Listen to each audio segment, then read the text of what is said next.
हिंदी 161। जिस दिन वह डोंगहाई छोड़ेगा उसी दिन उसकी मृत्यु हो जाएगी। वांग टेंग को दादाजी वांग के रोमांचक अतीत के बारे में सुनकर आश्चर्य हुआ। छोटे बच्चे, तुम मुझे ऐसे क्यों देख रहे हो? दादाजी वांग ने जब वांग टेंग की अजीब निगाहें देखी तो शर्मिंदगी से उन्हें गुस्सा आ गया। उन्होंने वांग टेंग को घूर कर देखा। हे, कुछ नहीं, कुछ नहीं। वांग टेंग ने हंसते हुए कहा। उसने आगे कहा, दादाजी, मैं आपके अतीत के सभी शानदार कामों के लिए आपकी प्रशंसा करता हूँ। तुम्हारे दादाजी जब जवान थे तो हीरो थे। दादाजी वांग ने अपनी दाढ़ी को सहलाया और गर्व से कहा। वांग टेंग ने कहा, इसमें कोई आश्चर्य नहीं कि आप मेरी दादी को मंत्रमुग्ध करने में सक्षम थे। बेशक, अतीत में। जब वांग टेंग ने देखा कि बूढ़ा आदमी फिर से अपने अतीत को याद करने वाला था, तो उसने जल्दी से कहा, दादाजी, कोई मुझे टोस्ट देने आया है। मुझे उसे देखने जाना चाहिए। अपनी बात समाप्त करने के बाद वह अपने दादाजी के उत्तर की प्रतीक्षा किए बिना ही भाग गया। आज वांग टेंग मुख्य भूमिका में थे। उनकी ताकत का प्रदर्शन देखकर सभी ने उनकी और भी तारीफ की। बहुत से लोग उसे पानी पिलाने आए। उन्होंने उसकी इतनी तारीफ की कि वह लगभग सुन्न हो गया। वांग शेंगगुओ भी इसी स्थिति में था। कुछ समय बाद उसे शराब के कारण चक्कर आने लगा। अगर वांग शेंगहोंग और अन्य लोगों ने उसे कुछ ड्रिंक खत्म करने में मदद नहीं की होती, तो वह अब तक बर्बाद हो चुका होता। अल्पविराम। खुशी का भोज समाप्त हो गया। जब मेहमान क्राउन होटल से बाहर निकले, तब भी वे वांग टेंग के बारे में बात कर रहे थे। जू जियानबो ने पलटकर कहा, वांग परिवार फलने फूलने वाला है। ये सब वांग टेंग की वजह से हुआ। उसने अपने बेटे और बेटी की तरफ देखा। उसकी बेटी ने भी मार्शल आर्ट कोर्स में दाखिला ले लिया था और अब वह एक मार्शल योद्धा बन चुकी थी। पब फ्यूचर द्वारा विज्ञापन। हालांकि उसके पास वांग टेंग की क्षमता या स्वभाव नहीं था। जब झूबू ने अभी हमला किया, तो उसकी बेटी को स्पष्ट रूप से झटका लगा होगा। अगर वह उस आदमी का सामना कर रही होती, तो शायद वह जवाबी हमला नहीं कर पाती। दूसरे पक्ष को तब तक दबाना तो दूर की बात है जब तक कि वह वांग टेंग की तरह प्रतिरोध करने में असमर्थ न हो जाए। छोटी हुई, मैं मार्शल आर्ट के बारे में ज्यादा कुछ नहीं जानता, लेकिन मुझे पता है कि इसमें बहुत जोखिम है। अगर तुम खुद को ढालने में असमर्थ हो, तो तुम्हें भविष्य में किसी ऑफिस की नौकरी की तलाश करनी चाहिए, जू जियानबो ने अपनी बेटी से कहा। जूहुई ने अपने होंठ काटे और एक पल के लिए चुप रही। फिर उसने सिर हिलाया और कहा, मैं इस बारे में सोचूंगी। जू जियानबो ने उससे और कुछ नहीं कहा। उसने मुड़कर जू जी को देखा। उसने पूछा, जू जी, क्या तुम सच में मार्शल आर्ट के रास्ते पर जाना चाहती हो? ये रास्ता बहुत खतरनाक हो सकता है। तुमने देखा कि भोज के दौरान क्या हुआ। उनके लिए मौत एक आम बात है। जू जी ने दृढ़ता से अपना सिर हिलाया और कहा, पिताजी, मैं इस रास्ते पर चलना चाहता हूँ। ठीक है, चूंकि तुम इस दिशा में आगे बढ़ना चाहते हो, तो आगे बढ़ो और ऐसा करो। मैं तुम्हारा पूरे दिल से समर्थन करूंगा, जू जियानबो ने राहत भरी आवाज में कहा। मैं कड़ी मेहनत करूंगी, जू जी ने कहा। तुम पहले से ही वांग टेंग के करीब हो। इस रिश्ते को ठीक से बनाए रखो। अलग मत हो जाओ, जू जियानबो ने कहा। छोटी जी, चूंकि तुम मार्शल आर्ट का अभ्यास करना चाहती हो, इसलिए जब भी तुम्हारे पास समय हो तुम वांग टेंग का मार्गदर्शन ले सकती हो। ये तुम्हारे लिए फायदेमंद होगा। अल्पविराम। सभी मेहमानों को विदा करने के बाद वांग टेंग, दादाजी वांग और वांग परिवार एक कमरे में आए। झूबू को वांग टेंग द्वारा बुरी तरह घायल किए जाने के बाद यहां बंद कर दिया गया था। उसके हाथ और पैर धातु की जंजीरों से बंधे हुए थे और वह हताश लग रहा था। वह बहुत कमजोर था। वांग टेंग ने अपना सिर नीचे किया और उस आदमी की तरफ देखा। उसका चेहरा ठंडा था। तुम क्या चाहते हो? झूबू ने डरते हुए पूछा। जब उसने वांग टेंग को अपनी ओर घूरते देखा तो उसका दिल जोर से धड़क उठा। वांग टेंग ने कहा, मेरे सवालों का जवाब दो और मैं तुम्हें जाने दूंगा। क्या तुम सचमुच मुझे जाने दोगे? झूबू ने संदेह से पूछा। तुम्हारे पास कोई और विकल्प नहीं है। अगर तुम मुझे नहीं बताओगे, तो मैं तुम्हें अभी मार डालूंगा, वांग टेंग ने उदासीनता से कहा, जैसे उसकी आंखों के सामने एक ठंडी झलक चमक उठी। ठीक है, पूछो, झूबू ने दांत पीसते हुए समझौता करने का फैसला किया। वांग टेंग ने देखा कि वह अभी भी काफी समझदार था, इसलिए उसने सिर हिलाया और पूछा, रेन जियानपिंग की पृष्ठभूमि क्या है? पहले तो वह एक साधारण व्यक्ति था। हालांकि उसका पोता रेन किंग कॉन्ग एक मार्शल आर्ट जीनियस है। झूबू ने जब वांग टेंग से यह कहा तो वह उसकी ओर देखे बिना नहीं रह सका। जारी रखें, वांग टेंग ने कहा। रेन किंग कॉन्ग बहुत प्रतिभाशाली है। लीटिंग मार्शल हाउस को उससे बहुत उम्मीदें हैं। उन्होंने उसे एसएस ग्रेड का अनुबंध भी दिया। बाद में लीटिंग मार्शल हाउस के अध्यक्ष ने उसे देखा और उसे अपना शिष्य बना लिया। कुछ ही सालों में वह 6 सितारा सैनिक स्तर का मार्शल योद्धा बन गया। रेन परिवार को इससे लाभ हुआ और धीरे धीरे वर्षों में एक शक्तिशाली परिवार बन गया, झूबू ने धीरे से कहा। लीटिंग मार्शल हाउस के अध्यक्ष का प्रत्यक्ष शिष्य। नवंबर LBJNN। एक 6 सितारा सैनिक स्तर का मार्शल योद्धा। वांग शेंगहोंग और अन्य लोग अचंभित रह गए। चाहे उनकी स्थिति कुछ भी हो, उनका वान परिवार उन्हें उकसाने का जोखिम नहीं उठा सकता था। वान परिवार का वास्तव में बहुत बड़ा दुश्मन था। उन्होंने सोचा कि वान टेंग केवल एक सितारा सैनिक स्तर का मार्शल योद्धा था। उसकी तुलना रेन किंग कॉन्ग से बिल्कुल भी नहीं की जा सकती थी। एक पल में सभी लोग तनावग्रस्त हो गए। कोई आश्चर्य नहीं कि रेन जियानपिंग ने अपने पोते के बारे में इतना घमंड किया। वह रेन किंग कॉन्ग का जिक्र कर रहा है। दादाजी वांग शांत भाव से बोलते हुए शांत दिखाई दिए। पिताजी, रेन किंग कॉन्ग बहुत शक्तिशाली है और वह लीटिंग मार्शल हाउस के अध्यक्ष का प्रत्यक्ष शिष्य है। हमारा वान परिवार उसके खिलाफ कैसे लड़ सकता है? झाओ हुईली ने पीला चेहरा दिखाते हुए कहा। दादाजी वांग ने डांटा, तुम किस बात से घबरा रहे हो? फिर उन्होंने आगे कहा, चाहे वह कितना भी शक्तिशाली क्यों न हो, क्या वह डोंगहाए आकर हमारे वान परिवार का सफाया कर सकता है? अदूरदर्शी, अगर तुम्हें कुछ नहीं पता तो बकवास मत करो। वांग शेंगहोंग ने उसे घूर कर देखा। छोटे टेंग, क्या तुम आश्वस्त हो? दादाजी वांग ने वांग टेंग से पूछा। ये सुनकर सभी अनजाने में वांग टेंग की ओर देखने लगे। वह वान परिवार में एकमात्र मार्शल योद्धा था। अगर कोई ऐसा था जिसके पास रेन किंग कॉन्ग का विरोध करने का मौका था, तो वह वांग टेंग था। यद्यपि अब उनकी क्षमता में बहुत अंतर है, फिर भी भविष्य में उनके पास मौका हो सकता है। रेन किंग कॉन्ग ने भले ही एसएस ग्रेड अनुबंध पर हस्ताक्षर किए हों, लेकिन मैंने जो अनुबंध पर हस्ताक्षर किए हैं वह इस एसएस ग्रेड अनुबंध है। वांग टेंग ने ज्यादा कुछ नहीं कहा। उसने बस सबको जिक्सिन मार्शल हाउस द्वारा दिए गए अनुबंध के बारे में बताया। पब फ्यूचर द्वारा विज्ञापन, एक एस ग्रेड अनुबंध। झूबू की आंखें खुली की खुली रह गईं। आपने वास्तव में एक एस ग्रेड अनुबंध पर हस्ताक्षर किए हैं। उसने अविश्वास से वांग टेंग की ओर देखा। वांग शेंगहोंग और अन्य लोगों को एसएस ग्रेड अनुबंध और एसएसएस ग्रेड अनुबंध के बीच का अंतर नहीं पता था। उन्हें बस इतना पता था कि इसमें एक अतिरिक्त एस भी था, इसलिए यह ज्यादा प्रभावशाली लगा। इसके अलावा जब उन्होंने झूबू के चेहरे पर भाव देखे, तो उन्हें लगा कि एसएसएस ग्रेड का अनुबंध बहुत ही आश्चर्यजनक होगा। सभी को तुरंत ही स्थिति में आशा की किरण दिखाई देने लगी। मुझे कुछ समय दो, मैं उस रेन किंग कॉन्ग से कमजोर नहीं हो सकता, वांग टेंग ने कहा। कुछ बातें ऐसी थी जो वांग टेंग ने नहीं कहीं। क्या 6 सितारा सैनिक स्तर का मार्शल योद्धा बहुत शक्तिशाली होता है? उन्होंने एक स्टार सैनिक स्तर के मार्शल योद्धा से 3 स्टार सैनिक स्तर के मार्शल योद्धा बनने में केवल 2 महीने से भी कम समय लगाया। उस स्थिति में क्या 6 स्टार मार्शल योद्धा बनना बहुत दूर की बात होगी? मैं एक कीड़ा हूं, मैं कैसे हार सकता हूं? ये बहुत बढ़िया है। मुझे पता था कि लिटिल टेंग उस रेन किंग कॉन्ग से कमजोर नहीं होगा। झाओ हुईली ने खुशी से कहा। हर कोई अपनी आंखें घुमाने से खुद को रोक नहीं पाया। वह कौन था जो अभी डर के मारे पीला पड़ गया था? यह मूर्ख औरत। वांग शेंगहोंग अपना चेहरा ढकना चाहता था। उसे बहुत शर्मिंदगी महसूस हो रही थी। यह अच्छी बात है कि तुम आत्मविश्वास से भरे हो। हालांकि जब तक तुम्हारी क्षमता पर्याप्त रूप से मजबूत न हो जाए, तब तक कम प्रोफाइल रखना बेहतर है। रेन किंग कॉन्ग का सीधे सामना मत करो, दादाजी वांग ने कहा। जरूर, तुम झूबू के साथ क्या करने की योजना बना रहे हो? दादाजी वांग ने पूछा। तुमने कहा था कि अगर मैं तुम्हारे सवाल का जवाब दे दूं, तो तुम मुझे जाने दोगे, झूबू चिल्लाया। उसके हाव भाव भी बदल गए। चिंता मत करो, मैं जो कह रहा हूं वही कह रहा हूं। मैं तुम्हें अभी रिहा कर दूंगा। वांग टेंग ने किसी को उसके हाथ पैरों में बंधी जंजीरें खोलने का आदेश दिया और उसे जाने दिया। दादाजी वांग झूबू के पीछे के दृश्य को देखकर भौहें सिकोड़ने से खुद को नहीं रोक पाए। अगर तुम घास को जड़ से नहीं उखाड़ोगे, तो भविष्य में मुसीबतों का कोई अंत नहीं होगा। चिंता मत करो, दादाजी। जिस दिन वह डोंगहाई छोड़ेगा, उसी दिन उसकी मृत्यु हो जाएगी। वांग टेंग ने अपने होठों के किनारे एक ठंडी मुस्कान के साथ उदासीनता से कहा, रुको और मार डालो। झूबू को लगा कि वह बहुत बदकिस्मत है। पहले तो उसे लगा कि यह काम आसान है। उसे बस डोंगहाई जाना था और एक छोटे से परिवार को घड़ी भेजनी थी। वह रेन किंग कॉन्ग की मदद कर सकता था, तो क्यों नहीं?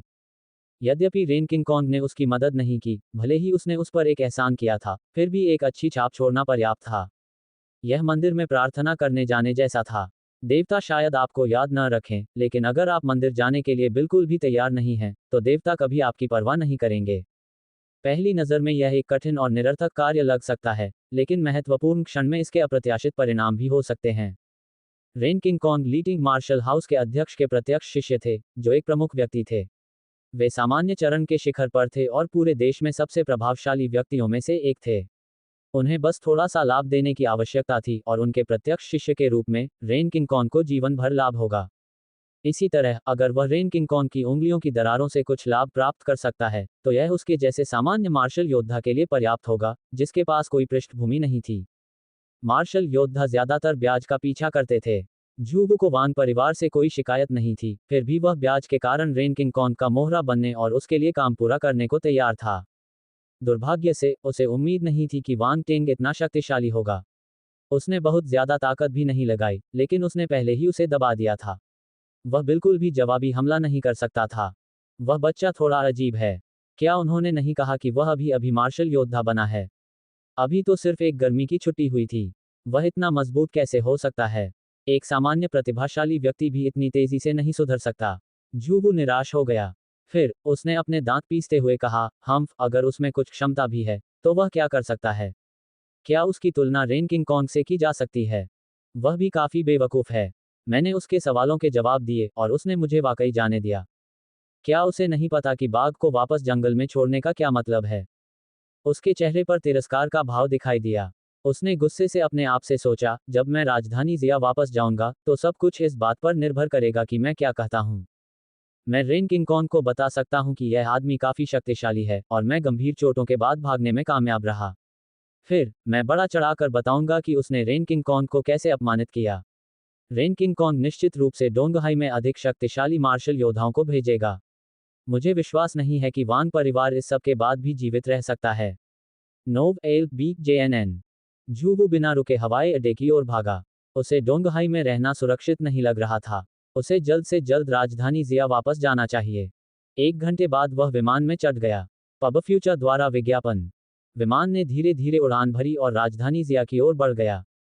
जब विमान डोंगहाई से रवाना हुआ, तो जूबू ने चुपके से राहत की सांस ली। उसने अभी अपने तनाव भरे मन को शांत किया ही था कि अचानक उसकी आंखें चौड़ी हो गईं। उसने दर्द से अपने दिल को पकड़ लिया। ये कैसे संभव है? जूबू को समझ में नहीं आया कि क्या हो रहा है। उसने बड़ी मुश्किल से अपना आखिरी वाक्य बोला। फिर उसका सिर नीचे झुक गया। उसकी मौत हो गई। आखिरी क्षण में वांग टेंग का चेहरा उसके दिमाग में घूम गया। उसने कभी मुझे जाने देने के बारे में नहीं सोचा था, मैं ही मूर्ख हूं।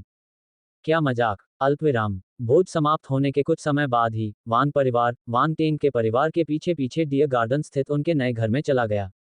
विला का दौरा करने के बाद सभी लोग लिविंग रूम में आराम से बातें करने लगे। झाओ हुईली ने कहा, यहाँ का माहौल बहुत बढ़िया है। जब मैं अंदर आया तो मैंने देखा कि कई सुरक्षा गार्ड इलाके में गश्त कर रहे हैं। हाँ, यहाँ सुरक्षा के बारे में चिंता करने की कोई जरूरत नहीं है। मैंने सुना है कि मार्शल योद्धा भी यहाँ परेशानी पैदा करने की हिम्मत नहीं करते, लीज यूमेई की बहन लीज युलान ने कहा। आखिरकार यहाँ रहने वाले ज्यादातर लोग मार्शल योद्धाओं के परिवार के सदस्य हैं। उनमें से कोई भी एक दुर्जय व्यक्ति हो सकता है जिसे आप भड़का नहीं सकते। यहाँ परेशानी पैदा करने की हिम्मत कौन कर सकता है? वांग जियालिंग ने कहा। दूसरे कोने पर वांग टेंग युवा पीढ़ी के साथ था। उसकी पुतलियां हल्की सी फड़क रही थीं। पब फ्यूचर द्वारा विज्ञापन। जूबू निश्चित रूप से उस छोटे से उपहार से आश्चर्यचकित होगा जो मैंने उसके शरीर में छोड़ा है। दरअसल ये सिर्फ एक पतली सुई थी जिस पर उसकी आध्यात्मिक शक्ति समाहित थी। वांग टेंग अपनी आध्यात्मिक शक्ति को इतनी लंबी दूरी तक नहीं फैला सकता था। हालांकि अगर वह किसी वस्तु पर अपनी आध्यात्मिक शक्ति का थोड़ा सा हिस्सा छोड़ देता, तो वह कुछ समय तक फैलती नहीं। वह आध्यात्मिक शक्तियों के बीच टेलीपैथी का उपयोग करके कुछ सरल ऑपरेशन करने में सक्षम था। उदाहरण के लिए, विस्फोट। उन्होंने न केवल अपनी आध्यात्मिक शक्ति का कुछ भाग पतली सुई पर छोड़ा, उन्होंने कुछ अग्नि शक्ति भी छोड़ी। वांग टेंग ने जूबू के दिल के किनारे पर पतली सुई रखी थी। जैसे ही वह उसे जलाता, वह सीधे जूबू के दिल में चुभ जाती। यहां तक कि एक मार्शल योद्धा भी इसे संभाल नहीं पाएगा। इसलिए वांग टेंग को इस बात की चिंता नहीं थी कि वह भाग्यशाली होगा और बच जाएगा। वह जानता था कि जूबू मौके पर ही मर जाएगा। दुर्भाग्यवश वह विशेषता बुलबुले नहीं उठा सका क्योंकि वे बहुत दूर थे। अगले 2 दिनों तक वांग टेंग दिन में लिन चुक्सिया की तलाश में जहर के गुण लेने जाता था, अपने माता पिता के साथ जाता था और रात में डोडो को पढ़ाता था। आधी रात को वह आत्मा के गुण लेने के लिए पश्चिमी उपनगर के मानसिक अस्पताल में घुस जाता था। उसका जीवन वास्तव में संतुष्टिदायक था। बहुत जल्द ही विश्वविद्यालय का पहला दिन आ गया। वांग टेंग का परिवार पहले ही डियर गार्डन में अपने नए घर में आ चुका था। ली ज्यूमेई वांग टेंग का सामान चेक कर रही थी। साथ ही वह एक प्यार करने वाली माँ की तरह उसे डांटती रही। उसके हाथ भी नहीं रुके। उसने हर उपयोगी और बेकार चीज उसके लगेज बैग में ठूंस दी। माँ, बस इतना ही काफी है। अगर आप इसमें और कुछ भर देंगी तो ये बंद नहीं होगा। वांग टेंग हंसी और आंसू के बीच फंस गया। मैं इसे बंद कर सकती हूँ। तुम्हारी माँ इस काम में माहिर है। चाहे मैं अंदर कितनी भी चीजें डालूं, मैं तुम्हारे लिए इसे बंद कर दूंगी, ली जियुमेई ने पूरे आत्मविश्वास से कहा। उसके हाथ बिल्कुल भी धीमे नहीं हुए। पब फ्यूचर द्वारा विज्ञापन। लेकिन तुम इतनी सारी चीजें क्यों पैक कर रहे हो? स्कूल में सब कुछ बिकता है और यह यूनिवर्सिटी शहर के बगल में स्थित है। मैं कभी भी वापस आ सकता हूँ। इतनी सारी चीजें एक साथ लाने की कोई जरूरत नहीं है, वांग टेंग ने बेबसी से कहा। ली जियुमेई ने कहा, मैंने सुना है कि सैन्य अकादमियां बहुत सख्त हैं। वे आपको सामान्य समय पर स्कूल छोड़ने की अनुमति नहीं देते हैं। यह इतना बड़ा चढ़ाकर नहीं कहा गया है। मुझे कुछ खास चीजों के लिए स्कूल द्वारा दी गई वस्तुओं का इस्तेमाल करना पड़ता है। हो सकता है कि वे मुझे स्कूल के गेट से अंदर रखी गई चीजें लाने की अनुमति भी न दें। वे तुम्हें उन्हें अंदर लाने की अनुमति नहीं देंगे। वांग टेंग ने अपनी मां को हर संभव तरीके से मनाया और अंततः उन्हें विश्वविद्यालय में अपने साथ 3 बैग सामान ले जाने की अनुमति देने का विचार छोड़ने पर मजबूर कर दिया। भाई वांग टेंग, क्या तुम स्कूल जा रहे हो? डोडो सोफे पर बैठ गई और अपनी बड़ी आंखों से व्यस्त ली जियुमेई को घूरने लगी। फिर उसने अपना सिर घुमाकर वांग टेंग से पूछा, ये सही है, मैं स्कूल जा रहा हूं। तुम्हें घर पर आज्ञाकारी होना चाहिए, ठीक है? वांग टेंग नीचे बैठ गया और उसके सिर पर थपथपाया। दो ने अपना छोटा सिर हिलाया और जवाब दिया, ठीक है, मैं आज्ञाकारी रहूंगी। अच्छी लड़की। लेकिन अगर भाई वांग टेंग घर पर नहीं है तो मुझे मार्शल आर्ट कौन सिखाएगा? दो ने एक पल सोचा, अपना सिर झुकाया और पूछा। वांग टेंग ने डोडो के हाल के प्रदर्शन को याद किया। उसकी दृढ़ता ने उसे चकित कर दिया था। उसने एक पल के लिए विचार किया और कहा, जब मैं घर पर नहीं होता तो तुम्हें अभ्यास करने की जरूरत नहीं है। मेरे वापस आने और तुम्हें सिखाने का इंतजार करो, ठीक है? ठीक है, मैं भाई के वापस आने का इंतजार करूंगी। दो ने गंभीरता से अपना सिर हिलाया। ली शियुमेई ने जब दोनों लोगों को एक तरफ बैठकर बातें करते देखा तो वह मुस्कुराए बिना नहीं रह सकी। पिछले कुछ दिनों से डोडो असाधारण रूप से आज्ञाकारी रही है। वह अपने साथियों से ज्यादा आज्ञाकारी थी। इस वजह से लोग उसे पसंद करते थे लेकिन उसके लिए दुखी भी होते थे। आधे घंटे बाद वांग टेंग एक सामान का थैला खींचकर घर से बाहर चला गया। स्कूल में अच्छा प्रदर्शन करो, परिवार की चिंता मत करो, वांग शेंगगुओ ने प्रवेश द्वार पर खड़े होकर उसकी ओर देखते हुए कहा। वांग टेंग ने कहा, चिंता मत करो, लेकिन अगर कुछ हो तो मुझे फोन करना। वांग शेंगगुओ ने सिर हिलाया। आगे बढ़ो। वांग टेंग ने ली जिमेई और वांग शेंगगुओ की ओर फिर से देखा। फिर वह बिना किसी हिचकिचाहट के पीछे मुड़ा और चला गया। उसने उनसे उसे विदा करने के लिए नहीं कहा। विश्वविद्यालय में प्रवेश। विश्वविद्यालय शहर में आज 1 सितंबर था। रास्ते में वांग टेंग को कई छात्र और अभिभावक दिखे। कुछ छात्र अपना सामान खुद खींच रहे थे और माहौल से परिचित लग रहे थे। ये पुराने छात्र थे। वह कुछ छात्रों को देख सकता था जो अपने माता पिता के साथ आए थे। वे बहुत सारे बैग लेकर आए थे और उनका पहनावा थोड़ा देहाती लग रहा था। ये बताना आसान था कि वे नए छात्र थे।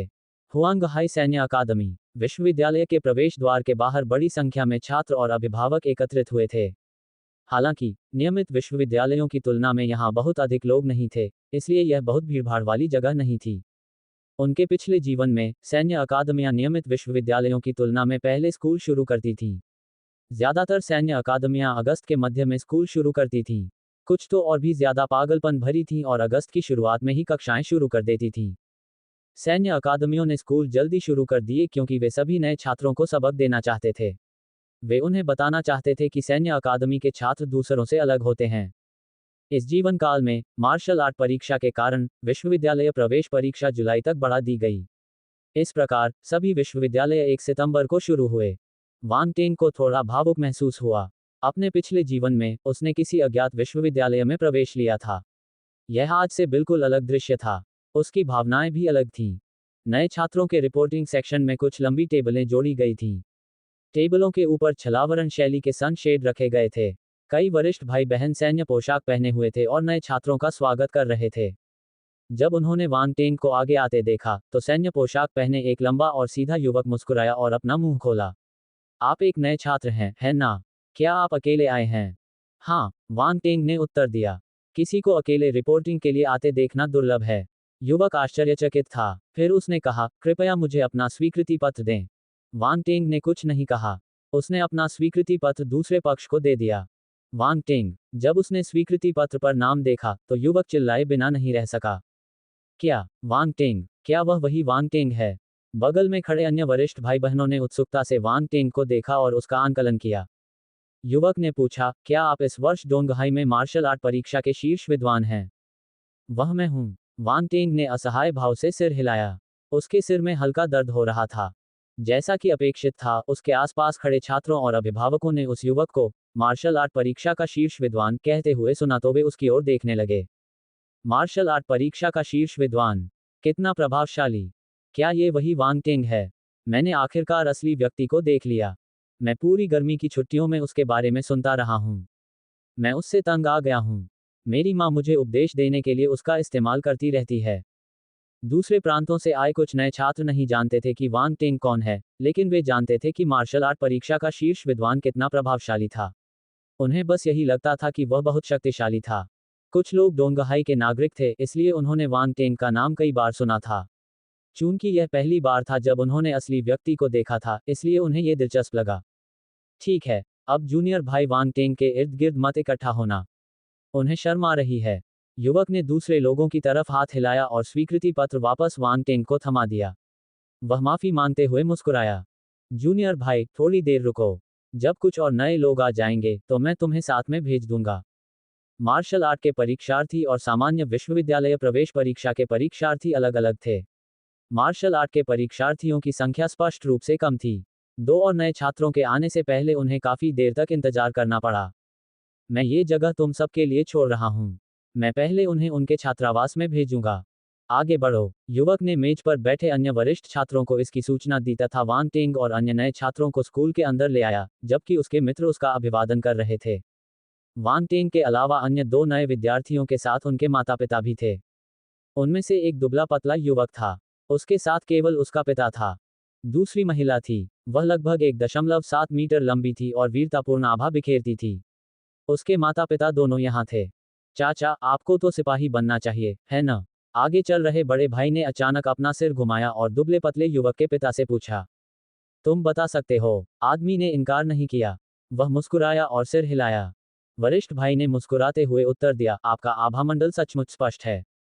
वे कुछ देर तक बातें करते रहे। वांग टेंग को पता चला कि उस दुबले पतले युवक के पिता एक खास सैन्य विभाग में सिपाही थे। साथ ही वह एक युद्ध योद्धा भी थे। कोई आश्चर्य नहीं कि मुझे उससे हल्का दबाव महसूस हो रहा है। वह 3 सितारा सैनिक स्तर के मार्शल योद्धा से भी ऊंचा होगा। वांग टेंग ने मन ही मन सोचा। उसने चुपके से दूसरे पक्ष को पकड़ लिया। आदमी ने उसकी नज़र को महसूस किया और अपना सिर घुमाकर उसे सिर हिलाया। उसने उसे एक सौम्य मुस्कान दी। महिला के माता पिता भी मार्शल योद्धा थे। वे दोनों सिटी प्रोटेक्शन ब्यूरो में काम कर रहे थे। वे गैर लड़ाकू मार्शल योद्धा थे। NOWELL-BE-IN.C ओम। रास्ते में वे उस दुबले पतले युवक के पिता से बातचीत करने लगे। खुशनुमा माहौल में समूह स्कूल में चला गया। बड़े भाई ने अभिभावकों को स्कूल का परिचय देना शुरू किया। स्कूल 2 जिलों में विभाजित है।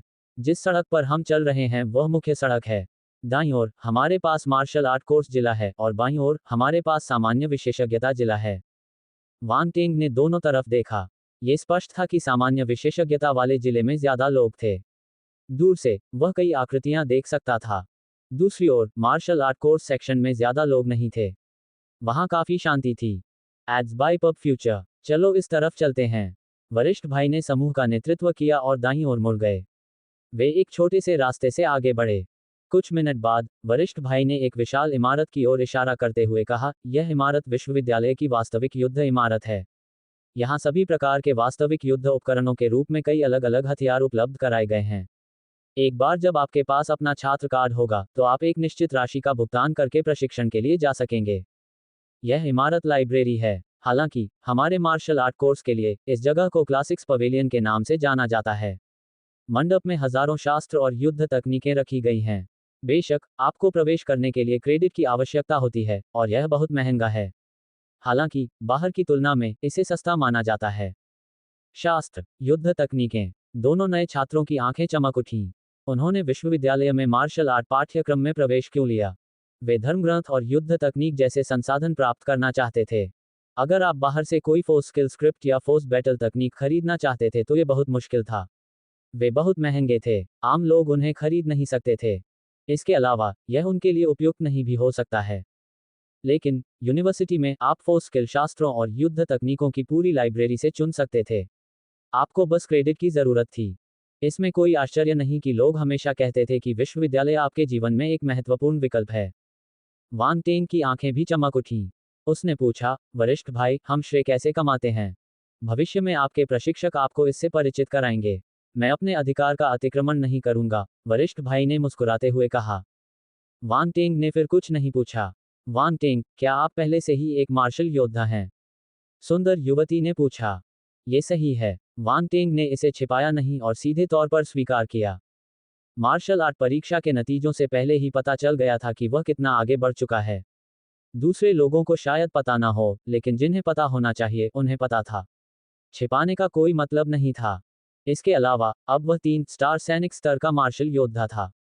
वह अब एक स्टार सैनिक स्तर का मार्शल योद्धा नहीं था। फिर, आपको सामान्य नए छात्रों की तुलना में क्रेडिट प्राप्त करने में आसानी होगी। युवती की आंखों में आश्चर्य और प्रशंसा झलक उठी। बाकी लोग भी आश्चर्य से वांग टेंग को देखने लगे। केवल दुबले पतले युवक के पिता को ही पहले से कुछ पता चल गया था, इसलिए वह शांत रहे। वांग टेंग, तुम वाकई बहुत बढ़िया हो। तुम यूनिवर्सिटी में दाखिल होने से पहले ही मार्शल योद्धा बन गए थे, युवती के पिता ने उसकी तारीफ की। वरिष्ठ भाई ने कड़वाहट से मुस्कुराते हुए कहा, जब आप एक शीर्ष विद्वान की पहचान के साथ हमारे स्कूल में दाखिल हुए थे, तो मुझे लगा था कि आप काफी प्रभावशाली हैं। हालांकि, मैंने यह उम्मीद नहीं की थी कि आप एक मार्शल योद्धा भी होंगे। आमतौर पर, प्रतिभाशाली छात्र विश्वविद्यालय में प्रवेश लेने के 2 या 3 महीने बाद ही मार्शल योद्धा बन सकते थे। जो उतने प्रतिभाशाली नहीं थे, उन्हें अगले सेमेस्टर या उससे भी ज्यादा समय तक इंतजार करना पड़ सकता था। वांग टेंग ने निस्संदेह पहले ही कई लोगों को अपने पीछे कर लिया था। 164, मुझे धन की गंध आ रही है। मार्शल आर्ट की परीक्षा को सिर्फ 1 महीना ही बीता था, इसलिए ज्यादातर नए छात्र उसी स्तर पर बने रहे। बहुत ज्यादा चरम मार्शल शिष्य नहीं थे, मार्शल योद्धा तो और भी कम थे। मजबूत पृष्ठभूमि वाले कुछ छात्रों ने मार्शल योद्धा बनने का प्रयास किया था, लेकिन वे अल्पसंख्यक थे। देश के सभी विश्वविद्यालयों को देखें तो 10 से ज्यादा लोग नहीं थे जो ऐसा कर सकते थे। NO12BIN.com। साधारण परिवारों के छात्रों के लिए, बल कौशल शास्त्रों के बिना मार्शल योद्धा बनना असंभव था। वे केवल स्कूल शुरू होने का इंतजार कर सकते थे ताकि वे क्रेडिट जमा कर सकें ताकि वे उन्हें बल कौशल शास्त्रों के लिए एक्सचेंज करने के लिए इस्तेमाल कर सकें। फिर, वे मार्शल योद्धा बनने के लिए आगे बढ़ने का प्रयास कर सकते थे। इस प्रकार, जब उन्होंने सुना कि वांग टेंग पहले से ही एक मार्शल योद्धा था, तो हर कोई अचंभित रह गया। वांग टेंग, तुमने ये कैसे किया? मैंने सुना है कि मार्शल योद्धा बनना बहुत मुश्किल है, दुबले पतले युवक हो पिंगलियांग ने आश्चर्य से पूछा। वांग टेंग ने शांति से मुस्कुराते हुए कहा, मैं बस भाग्यशाली हूँ। बड़े भाई का नाम झूताओ था। उसने अपना सिर हिलाया और कहा, इसका मतलब सिर्फ किस्मत से नहीं है। इसके अलावा, किस्मत भी एक तरह की योग्यता है। हालांकि, लिनजू, तुम्हें कैसे पता चला? हो पिंगलियांग ने उत्सुकता से पूछा। सुंदर युवती ने अपनी ठोड़ी को थोड़ा ऊपर उठाया और 2 शब्द बोले, छठी इंद्रिय। उद्धरण चिन्ह डॉट डॉट डॉट। छठी इंद्रिय। हो पिंगलियांग दंग रह गई। क्या वह वास्तव में अपनी छठी इंद्रिय पर भरोसा करती थी? Dot dot dot. Wang Teng भी अवाक रह गया। क्या उसे किसी महिला ने अपनी छठी इंद्री का इस्तेमाल करके देख लिया था? इसे हम छठी इंद्रिय कहते हैं, लिनजू ने कहा। हा, लिनजू के माता पिता हंस पड़े। लिनजू ने पूछा, आपको क्या लगता है हमारे स्कूल में कितने मार्शल योद्धा नए छात्र हैं? 1 या 2 ही बहुत हैं। पहले तो एक भी नहीं था। आखिरकार, मार्शल योद्धा बनना आसान नहीं है, झूताओ ने कहा। कई लोग विश्वविद्यालय में प्रवेश के बाद सफलता प्राप्त करना चुनते हैं। ऐसा इसलिए है क्योंकि हमारे पास सबसे उत्कृष्ट प्रशिक्षक हैं जो सही मार्गदर्शन दे सकते हैं। इससे उन्हें कम गलतियां करने में मदद मिलेगी। वैसे भी, समय उनके लिए कोई चिंता का विषय नहीं है। हो पिंगलियांग के पिता ने अचानक अपना मुंह खोला और कहा। झूताओ ने कहा, चाचा सही कह रहे हैं। स्कूल के प्रशिक्षकों ने कई छात्रों को पढ़ाया है, इसलिए वे जानते हैं कि लोग सामान्य रूप से कब सफलता प्राप्त करते हैं और किस तरह के शास्त्र की सफलता दर अधिक है। लिनजू के माता पिता ने कहा, इसलिए हम चाहते हैं कि हमारा बच्चा शीर्ष विश्वविद्यालयों में प्रवेश करे, चाहे इसके लिए कितना भी कठिन क्यों न हो। वांग टेंग के प्रति सभी का रवैया अचानक बदल गया। जब वे बात करते, तो अनजाने में ही उससे उसकी राय पूछ लेते। वे वांग टेंग को उसी स्तर का व्यक्ति मानकर व्यवहार कर रहे थे। यद्यपि वह एक छात्र थे, लेकिन यह निर्विवाद था कि वह एक मार्शल योद्धा थे। झूताओ ने समूह को विश्वविद्यालय के चारों ओर भ्रमण कराया। उन्होंने रास्ते में देखी गई इमारतों से परिचित कराया ताकि उन्हें विश्वविद्यालय के बारे में प्रारंभिक जानकारी मिल सके। दरअसल, उन्होंने बहुत से क्षेत्र नहीं देखे थे। मार्शल आर्ट कोर्स जिला बहुत बड़ा था और उनके पास सीमित समय था। इसलिए, झूताओ ने केवल कुछ मुख्य इमारतों का परिचय दिया। लगभग 10 मिनट बाद वह अंततः समूह को छात्रावास क्षेत्र में ले आया। सामने की 3 छोटी इमारतें आवासीय प्रबंधन कार्यालय हैं। आपका डेटा पहले ही रिकॉर्ड किया जा चुका है। आप अंदर के कर्मचारियों से पूछ सकते हैं कि आपको किस छात्रावास में नियुक्त किया गया है। आपको बस अपना स्वीकृति पत्र दिखाना होगा, झू ताओ ने कहा। उसके बाद वांग टेंग और अन्य नए छात्र आवासीय प्रबंधन कार्यालय में चले गए। अंदर कई नए छात्र और करीब 10 कर्मचारी थे। कर्मचारी नए छात्रों के पंजीकरण की जांच कर रहे थे और उन्हें छात्रावास की चाबियां दे रहे थे। चलो वहां चलते हैं, वे लगभग तैयार हो चुके हैं। झू ताओ ने एक काउंटर की ओर इशारा किया। वहां का स्टाफ एक नए छात्र को चाबी दे रहा था। सौंपने का काम पूरा हो चुका था। जब स्टाफ सदस्य ने वांग टेंग के समूह को आते देखा तो उसने कहा, कृपया अपना स्वीकृति पत्र निकालिए। वांग टेंग और हो पिंगलियांग सज्जन व्यक्ति थे, इसलिए उन्होंने लिन जू को पहले जाने दिया। उसने तुरंत स्टाफ को अपना स्वीकृति पत्र थमा दिया। स्टाफ ने कुछ कुंजियां दबाईं और दराज से चाबी निकालने से पहले अपने कंप्यूटर की जांच की। उसने चाबी और स्वीकृति पत्र लिन जू को देते हुए कहा, चौथा खंड, नंबर 23। ये 4 लोगों का कमरा है। लिन जू ने जल्दी से स्वीकृति पत्र और चाबी ले ली और कर्मचारियों को धन्यवाद दिया। दूसरी ओर वांग टेंग थोड़ा हैरान था। उसे लगा कि छात्रावासों का आवंटन उसके पिछले जीवन में नियमित विश्वविद्यालयों में आवंटित किए गए छात्रावासों से अलग था। चौथा सेक्शन, नंबर 23। आपकी रैंकिंग काफी ऊंची है। झू ताओ थोड़ा हैरान हुआ। उसने कहा, जब मैं नया था तो मेरा कमरा चौथा सेक्शन नंबर 97 था। वांग टेंग ने पूछा, वरिष्ठ भाई, क्या चौथे खंड संख्या 23 का कोई अर्थ है? हो पिंगलियांग उनकी बातचीत सुन रहा था और निरीक्षण के लिए अपना स्वीकृति पत्र कर्मचारियों को देने के लिए आगे बढ़ा। झू ताओ ने कुछ समय समझाते हुए कहा, हमारे मार्शल आर्ट कोर्स जिले में हमारा छात्रावास 4 खंडों में विभाजित है, पहला, दूसरा, तीसरा, चौथा। चौथा खंड वह जगह है जहां आमतौर पर सभी नए छात्र रहते हैं। कुल 300 कमरे हैं और प्रत्येक कमरे में 4 लोग रहेंगे। पूरे खंड में 1200 लोग रह सकते हैं। तीसरा खंड वह जगह है जहां एक स्टार सैनिक स्तर के मार्शल योद्धा रहते हैं। एक बार जब आप मार्शल योद्धा बन जाते हैं तो आप खुद के लिए एक कमरा ले सकते हैं। तीसरे खंड में 300 कमरे हैं। इसमें 300 लोग रह सकते हैं। पब फ्यूचर द्वारा विज्ञापन। दूसरे खंड में 200 कमरे हैं, सभी एकल कमरे हैं। हालांकि वहां सुविधाएं तीसरे खंड से बेहतर हैं। केवल 2 स्टार या 3 स्टार सैनिक स्तर के मार्शल योद्धा ही वहां रह सकते हैं। अंत में प्रथम खंड में 100 कमरे हैं। यहाँ शीर्ष 100 मार्शल योद्धा रहते हैं। यहाँ रहने के लिए आपको कम से कम 3 स्टार या उससे ऊपर का होना चाहिए। यहाँ की सुविधाएं सभी छात्रावासों में सबसे अच्छी हैं। वहाँ रहने वाले ज्यादातर छात्र चौथी कक्षा के वरिष्ठ भाई बहन हैं। पहली से तीसरी कक्षा के छात्रों का वहाँ रहना दुर्लभ है। इसके अलावा यह एक मिश्रित छात्रावास है। वांग टेंग की आंखें चमक उठीं। एक मिश्रित छात्रावास, यह एक ऐसा लाभ था जिसका आनंद उसे अपने पिछले जीवन में नहीं मिला था। झू ताओ हंसे, अन्यथा मत सोचो। मिश्रित छात्रावास खंड को संदर्भित करता है। यदि यह 4 पुरुषों वाला कमरा है तो अंदर रहने वाले लोग एक ही लिंग के होंगे। एक ही कमरे में कोई लड़का और लड़की एक साथ नहीं रह सकते। खांसी, बड़े भाई, आप बहुत ज्यादा सोच रहे हैं। मैं एक ईमानदार व्यक्ति हूँ। मेरे मन में ऐसे विचार क्यों आएंगे? वांग टेंग ने ईमानदारी से कहा। सबने तुरंत उसकी तरफ देखा। उनकी नजरें अस्पष्ट थीं। आप सिर्फ समझ सकते थे, लेकिन खुलकर नहीं कह सकते थे। झू ताओ ने आगे कहा, मार्शल आर्ट कोर्स में हम वरिष्ठता पर निर्भर नहीं रहते। सब कुछ योग्यता पर आधारित है। इसलिए हमें हमारी उम्र के हिसाब से अलग नहीं किया जाता। जब तक आप में योग्यता है, आप उच्च रैंक वाले छात्रावासों में रह सकेंगे। अगर आप डरते नहीं हैं तो आप शीर्ष 100 छात्रों को भी चुनौती दे सकते हैं। अगर आप जीतते हैं तो आप उस व्यक्ति की जगह ले सकेंगे। वरिष्ठ भाई बहनों को पीछे धकेला जा सकता है अगर वे पर्याप्त रूप से मजबूत न हों। इसमें कोई अपवाद नहीं है। आप कह सकते हैं कि छात्रावास में रहने का अधिकार सम्मान का प्रतीक है। छात्रावास का दर्जा जितना ऊंचा होगा, आप उतने ही शक्तिशाली होंगे। शक्तिशाली का सम्मान करें। मार्शल आर्ट का योग इसी तरह काम करता है। वांग टेंग ने सिर हिलाया और कहा, आप चौथे सेक्शन नंबर 18 में रहेंगे। इस समय स्टाफ की आवाज सुनाई दी। हो पिंगलियांग का छात्रावास पहले ही आवंटित किया जा चुका था। चौथा खंड नंबर 18। वह लिन जू से रैंक में थोड़ा ऊपर था। वांग टेंग हैरान रह गया। हो पिंगलियांग दुबला पतला दिख रहा था, लेकिन वह वास्तव में लिन जू से ज्यादा ताकतवर था। लेकिन ये बात समझ में आती है। हो पिंगलियांग के पिता कोई साधारण व्यक्ति नहीं थे, इसलिए उनके द्वारा तैयार किया गया बच्चा भी कमजोर नहीं होगा। लिन जू ने हो पिंगलियांग की ओर देखा। वह थोड़ी असंतुष्ट लग रही थी। जब वांग टेंग की बारी आई तो वही प्रक्रिया दोहराई गई। कर्मचारी ने अपने कंप्यूटर पर जांच की और अचानक अपना सिर उठाया। वह हैरान रह गया। उसने कहा, वान टेंग, तीसरा सेक्शन नंबर 1। क्या मैंने गलत सुना? झूताओ ने आश्चर्य से कहा। नहीं, ये तीसरा खंड नंबर 1 है। कर्मचारी ने कंप्यूटर पर नजर डाली और दृढ़ता से कहा। पब फ्यूचर द्वारा विज्ञापन। भाड़ में जाओ, जूनियर भाई वान टेंग, तुम कमाल के हो। कुछ नए छात्र जब यूनिवर्सिटी में आए थे तो थर्ड सेक्शन में रहते थे, लेकिन ये पहली बार है जब कोई सीधे रूम नंबर 1 में गया। ऐसा पहले कभी नहीं हुआ। झूताओ चौंक गया। वह अब और शांत नहीं रह सका। क्या यह इतना अतिशयोक्ति है? वान टेंग घबरा गया।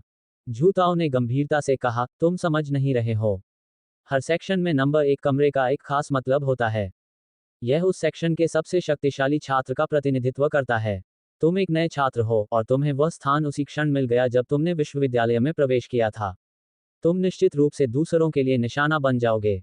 क्या लोग मुसीबत मोल लेने के लिए मेरी तलाश करेंगे? वान टेंग ने उत्सुकता से पूछा। शायद। तुम अपना ख्याल रखना। झूताओ ने वान टेंग के कंधे पर थपथपाया। ऐसा लग रहा था जैसे वह खुद को रोक रहा था और वान टेंग को सांत्वना दे रहा था। ओह, वान टेंग शांत रहा। उसने एक पल सोचा और कहा, मैं उनसे लड़ सकता हूं और उन्हें समझा सकता हूं कि मुझे कमरा नंबर 1 में रहने का अधिकार है। झूताओ ने आंखें घुमाईं। तुम सच में खुले विचारों वाले हो। थर्ड सेक्शन में रहने वाले ज्यादातर छात्र अनुभवी एक स्टार मार्शल योद्धा हैं। उनके पास काफी युद्ध का अनुभव है। तुम जैसा नौसिखिया उनका मुकाबला कैसे कर सकता है? अगर मैं आपको बताऊं कि मैं पहले से ही 3 सितारा सैनिक स्तर का मार्शल योद्धा हूं, तो आप मौत से डर जाएंगे। वान टेंग ने अपने दिल में हंसी उड़ाई, लेकिन उसने कुछ नहीं कहा। लिंजू और हो पिंगलियांग एक दूसरे को देखने से खुद को रोक नहीं पाए। उन्हें हार का एहसास हुआ। जब वे चौथे सेक्शन में थे तब भी वे एक दूसरे से तुलना क्यों कर रहे थे? वान टेंग पहले ही तीसरे सेक्शन और कमरा नंबर 1 में जा चुका था। यह अंतर थोड़ा बड़ा था। अल्पविराम। आवासीय प्रबंधन कार्यालय से बाहर आने के बाद वे झूताओ के पीछे चले गए और दाईं ओर मुड़ गए। वे एक जंगल को काटकर एक पत्थर के रास्ते पर आगे बढ़े और छात्रावास क्षेत्र पूरी तरह से उनके सामने दिखाई दिया। ये हमारा छात्रावास है। हो पिंगलियांग और लिंजू दंग रह गए। उनके आने से पहले उनके माता पिता ने उन्हें बताया था कि स्कूल की रहने की स्थिति वाकई अच्छी है। हालांकि उन्होंने उन्हें यह नहीं बताया था कि यह इतना अच्छा होगा। यह उनकी कल्पना से बिल्कुल अलग था। जैसा कि अपेक्षित था, गरीबी ने व्यक्ति की कल्पनाशीलता को सीमित कर दिया। वान टेंग भी अचंभित रह गया। उसने झूताओ की ओर देखा। ये सही है। ये हमारा छात्रावास क्षेत्र है। झूताओ ने सिर हिलाया और मुस्कुराया। ये कैसा है? क्या ये बहुत बढ़िया है? ये थोड़ा अप्रत्याशित है, वान टेंग ने जवाब दिया। उनके सामने कोई ऊंची ऊंची इमारतें नहीं थीं। इसके बजाय शानदार लकड़ी के घरों की कतारें थीं। उनमें से हर एक की ऊंचाई सिर्फ 2 से 3 मंजिल थी। नज़ारा बहुत खूबसूरत था, किसी उच्च श्रेणी के आवासीय इलाके जैसा। क्या हमारा स्कूल इतना समृद्ध है? लिंजू अचंभित रह गई। उसके माता पिता गैर लड़ाकू मार्शल योद्धा थे। उनका वेतन सामान्य श्रमिकों से अधिक हो सकता है, लेकिन वे लड़ाकू मार्शल योद्धाओं जितने अमीर नहीं थे। इसलिए वह अपने सामने के दृश्य को देखकर चकित थी। मुझे अन्य विश्वविद्यालयों के बारे में तो नहीं पता, लेकिन हमारे हुआंगहाई में पैसे की कमी नहीं है, झूताओ ने गर्व से कहा जैसे वह बहुत अमीर हो। अरे, मुझे धन की खुशबू आ रही है। ये बहुत मादक है। वान टेंग ने हवा को महसूस करने के लिए अपनी आंखें बंद कर लीं और बोलते समय अपने होठों को चटकाया। झूताओ हंसी और आंसू के बीच फंस गया। 165। कोई नहीं बच सकता। पूरा छात्रावास क्षेत्र स्कूल के अन्य भागों से अलग थलग लग रहा था। पेड़ों की छाया सुखद थी और वातावरण शांतिपूर्ण था। लकड़ी के घरों की कतारें सरल लेकिन शानदार थीं। उनमें सैन्य शैली की झलक थी, शांत शांत और देखने में आरामदायक। झूताओ ने समूह को आगे बढ़ाया। उसने सामने एक जिले की ओर इशारा किया और कहा, ये चौथा खंड है। लिंजू और हो पिंगलियांग, आप उन कमरों की तलाश कर सकते हैं जिन्हें आपको सौंपा गया है। धन्यवाद, वरिष्ठ भाई। उन दोनों ने अपना आभार व्यक्त करने के लिए सिर हिलाया। सैन्य अकादमी में प्रवेश करने के बाद हम एक परिवार हैं। आपको इतना विनम्र होने की जरूरत नहीं है, झूताओ ने मुस्कुराते हुए जवाब दिया। लिंजू और हो पिंगलियांग थोड़े दुखी थे। सीनियर भाई झूताओ ने वाकई उनकी अच्छी तरह से देखभाल की। वे नहीं जानते थे कि अन्य विश्वविद्यालय कैसे हैं, लेकिन उन्हें यहाँ अपनापन महसूस हुआ। वान टेंग को यह अंतर साफ साफ समझ में आ गया। अपने पिछले जन्म में, जब वह अपना पंजीकरण करवाने जाता था, तो वरिष्ठ भाई बहन बस उसका नाम दर्ज करके उसका स्वागत करते थे और फिर उसके सामने विश्वविद्यालय की परिचय पुस्तिका फेंक देते थे। अब उन्हें उसकी कोई परवाह नहीं थी। वह ये सोच भी नहीं सकता था कि उसके सीनियर्स उसे व्यक्तिगत रूप से स्कूल में घुमाएंगे और हर चीज के बारे में विस्तार से बताएंगे। बेशक, कुछ अच्छे दिखने वाले छात्रों को विशेष सुविधा दी गई। आखिरकार कई सीनियर स्वेच्छा से स्वागत करने वाली टीम में शामिल हुए क्योंकि वे किसी जूनियर बहन या भाई को आकर्षित करना चाहते थे। उनका इरादा नेक नहीं था। यह अपमानजनक था, है ना? गर्लफ्रेंड ढूंढना तो पहले से ही मुश्किल है। तुम बूढ़े लोग हमारे लिए चीजें और भी मुश्किल क्यों बना रहे हो? वैसे भी सैन्य अकादमी में उन्हें जो व्यवहार दिया गया वह अन्य स्कूलों की तुलना में बहुत बेहतर था। पब फ्यूचर द्वारा विज्ञापन। वान टिंग, ये किस्मत की बात है कि हम यूनिवर्सिटी में दाखिल होते ही मिले। अगर मौका मिले तो हम एक दूसरे से ज्यादा बार संपर्क करेंगे, लिन जू ने कहा। NOWELL-BEACON.com। हाँ, चलो संपर्क में बने रहें, वान टिंग ने जवाब दिया। हाँ, हाँ, हो पिंगलियांग ने भी जल्दी से अपना सिर हिलाया। लिंजू के माता पिता और हो पिंगलियांग के पिता ने झूताओ को धन्यवाद दिया। फिर उन्होंने चौथे खंड की ओर जाने से पहले वान टिंग की ओर सिर हिलाया। चलो तीसरे खंड में चलते हैं, झूताओ ने कहा और आगे चलना जारी रखा। वान टिंग उसके पीछे पीछे गया। उसने देखा कि वे जितने गहरे गए, वातावरण उतना ही बेहतर और शांत होता गया। थर्ड सेक्शन में ज्यादातर दूसरे साल के छात्र हैं। कुछ तीसरे साल के छात्र भी हैं, लेकिन ज्यादा नहीं, झूताओ ने कहा। नए छात्रों के लिए, मुझे नहीं पता कि किसी और को यहाँ रहने का अधिकार है या नहीं।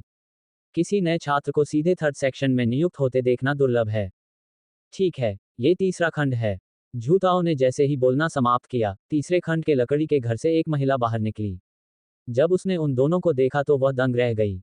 फिर उसने अनिश्चितता से पूछा, वरिष्ठ भाई झूताओ, क्या आप नए छात्रों का स्वागत नहीं कर रहे हैं? क्या ये कोई नया छात्र है? झूताओ ने महिला को पहचान लिया और सिर हिलाया। हाय, लियू टिंग, ये सही है। मैं एक नए छात्र को लेकर आया हूँ। इस साल तीसरे सेक्शन में एक नया छात्र रह रहा है। लियू टिंग ने आश्चर्य से वान टिंग को देखा। ये वान टिंग है। तुम्हें पता है कि वह कौन है ना? ये वही है, झूताओ ने परिचय कराया। तो आप जूनियर ब्रदर वान टिंग हैं। मैंने आपके बारे में बहुत कुछ सुना है। वाह, आप बहुत सुंदर हैं। लियू टिंग की आंखें चमक उठी जब उसने वान टिंग को देखा। बोलते हुए वह मुस्कुराए। वान टिंग, क्या आजकल की औरतें इतनी सती हो गई हैं? वे सिर्फ मेरे रूप रंग पर ध्यान देती हैं और मेरे दिलचस्प व्यक्तित्व को नहीं देख पाती। आह, ये तो बहुत निराशाजनक है। वरिष्ठ बहन, आपसे मिलकर खुशी हुई, वान टिंग ने शांति से कहा। उसका आभामंडल अहंकारी है। लियू टिंग ने अपनी बाहें उठाईं और मुस्कुराते हुए पूछा, वान टिंग, आप किस कमरे में रह रहे हैं? नंबर 1। इससे पहले कि वान टिंग जवाब दे पाता, झूताओ ने पहले ही उसके लिए जवाब दे दिया था। नंबर 1। लियू टिंग अवाक रह गई। उसने अपनी आंखें चौड़ी की और कहा, ये झुओताई का कमरा है। हाँ, ये झुओताई का कमरा है। हालांकि आवासीय प्रबंधन को पहले ही उसे बाहर जाने के लिए कह देना चाहिए था, झूताओ ने कहा। बात यह नहीं है। बात यह है कि झुओताई एक बेहद घमंडी व्यक्ति है। वह इसे इतनी आसानी से जाने नहीं देगा। वह दूसरे वर्ष का सबसे बेहतरीन छात्र है। मैंने सुना है कि वह 2 स्टार मार्शल योद्धा बनने के लिए कड़ी मेहनत कर रहा है। अगर वान टिंग ने उसे अब अपने छात्रावास से बाहर निकाल दिया तो यह उसके लिए बहुत शर्मनाक होगा, लियू टिंग ने कहा। इसमें कुछ नहीं किया जा सकता। ये स्कूल का निर्णय है। झूताओ ने आह भरी। वरिष्ठ भाई, अगर कुछ नहीं है तो मैं पहले अंदर जाऊंगा। वान टिंग ने इस समय अपना मुंह खोला। उसके चेहरे पर कोई बदलाव नहीं था। झुओताई, भले ही वह 2 स्टार मार्शल योद्धा बन गया हो, लेकिन वह उसका मुकाबला नहीं था। वह केवल उससे क्षमा मांग सकता था। हालांकि उसे जल्द ही दूसरे खंड या पहले खंड में जाने में सक्षम होना चाहिए। जब ऐसा हुआ तो वह कमरे को वापस झुओताई को दे सकता था। आगे बढ़ो, ठीक से साफ सफाई करो। अगर तुम खाली हो तो तुम इलाके में घूम सकते हो। दोपहर 2 बजे नए छात्रों के लिए एक सभा होगी। बाद में प्रसारण प्रणाली के माध्यम से एक घोषणा की जाएगी। झूताओ ने वान टिंग की बेपरवाही देखी, इसलिए उसने कुछ नहीं कहा। उसने उसे केवल दोपहर की व्यवस्था बताई। फिर उसने उसे प्यार से याद दिलाया, देर मत करना। परिणाम गंभीर होंगे। ये सैन्य अकादमी है, इसलिए अनुशासन बहुत सख्त है। ये सामान्य विश्वविद्यालयों से अलग है। वान टिंग के चेहरे पर उलझन भरी नजर देखकर उन्होंने मुस्कुराते हुए कहा, इसका क्या परिणाम होगा, यह आपको जल्द ही पता चल जाएगा। पब फ्यूचर द्वारा विज्ञापन। नतीजे। उसने बहुत समय से सुना था कि सैन्य अकादमियों में अनुशासन बहुत कड़ा होता है। वान टिंग को नियम तोड़ने की सजा के बारे में आश्चर्य हुआ। वान टिंग ने अपनी जिज्ञासा को दबाते हुए कहा, आज के लिए धन्यवाद, वरिष्ठ भाई। आपका स्वागत है, झूताओ ने मुस्कुराते हुए कहा। वान टिंग ने लियू टिंग की ओर सिर हिलाया और फिर अपना सामान खींचते हुए छात्रावास क्षेत्र में चला गया। ये वान टिंग थोड़ा घमंडी है। लियू टिंग ने वान टिंग की पीठ को देखा और कहा, वह सतह पर विनम्र दिखता है, लेकिन वह अपना अभिमान नहीं छिपा सकता। वह नए छात्रों में सबसे अव्वल है और उसने मार्शल योद्धा के रूप में परीक्षा पास की है। हमारा स्कूल उसे व्यक्तिगत रूप से आमंत्रित करने गया था। उसे गर्व करने का अधिकार है, झूताओ ने मुस्कुराते हुए कहा। बहुत ज्यादा घमंड करना ठीक नहीं है। हुआंगहाई मिलिट्री अकादमी एक बेहतरीन यूनिवर्सिटी है। यहाँ प्रतिभाओं की कोई कमी नहीं है। उसे जरूर नुकसान होगा। लियू टिंग ने अपना सिर हिलाया और कहा, इसके अलावा हमारे शिक्षकों को घमंडी प्रतिभाओं पर भारी प्रहार करना और उन्हें आज्ञाकारी बनाना पसंद है। हा हा हा, हम सभी एक ही प्रक्रिया से गुजरे हैं। यहाँ तक कि शीर्ष 10 छात्र भी शिक्षकों की शिक्षा के बाद आज्ञाकारी बन गए। झूताओ ने हंसते हुए अन्य छात्रों की दुर्दशा के बारे में सोचा। ये सही है, कोई भी बच नहीं सकता। लियू टिंग भी जोर से हंस पड़ा। लेकिन जब उन्हें अतीत याद आता तो उनके होठों के कोने बेकाबू होकर फड़कने लगते। उस अनुभव को भूलना मुश्किल था। कोई भी नया छात्र बच नहीं सका। हा हा हा, अल्पविराम। वांग टेंग को नहीं पता था कि ये दोनों अच्छे दिखने वाले सीनियर क्या सोच रहे थे। वह तीसरे सेक्शन के कमरा नंबर 1 में पहुंचा। कमरा नंबर एक अन्य कमरों से अलग था। यह एक अलग इमारत थी जिसमें एक छोटा सा आंगन था। इस इलाके के दूसरे घरों की तुलना में यह निश्चित रूप से आकर्षक था। वांग टेंग ने अपनी चाबी निकाली, दरवाजा खोला और अंदर चला गया। उन्होंने घर का दौरा किया। यह एक छोटे आकार का विला था। इसमें सभी आवश्यक चीजें मौजूद थीं। वहां एक बैठक कक्ष, एक शयन कक्ष, एक अध्ययन कक्ष, एक शौचालय, एक रसोईघर और एक विशाल प्रशिक्षण कक्ष भी था। वांग टेंग विला में रहने का आदी था, इसलिए वह बहुत उत्साहित नहीं था। हालांकि वह अभी भी इस बात से हैरान था कि स्कूल कितना समृद्ध था। इसमें कोई आश्चर्य नहीं कि जब लोगों ने कमरा नंबर 1 के बारे में सुना तो वे चौंक गए।